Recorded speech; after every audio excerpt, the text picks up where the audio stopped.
We as KMTC are very central in primary health care because we provide human resources that work at household level up to the highest level of care in this country. Right now, we are training over 100 nurses in specialized mental health care. We are also training over 50 clinical officers in psychiatric programs in mental health.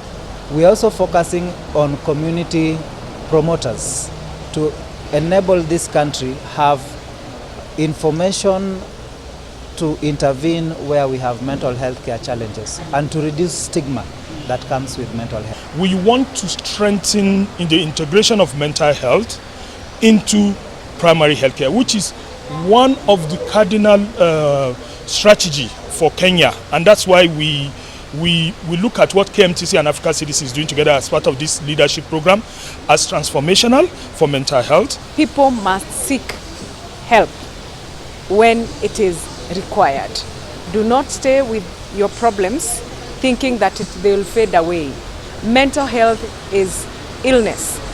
It is a disease which must be treated in a facility and must be taken care of. In the social health insurance, we have a package for mental health, and just like any other screening services, and we are encouraging all Kenyans to come out and be ready to be taken care of.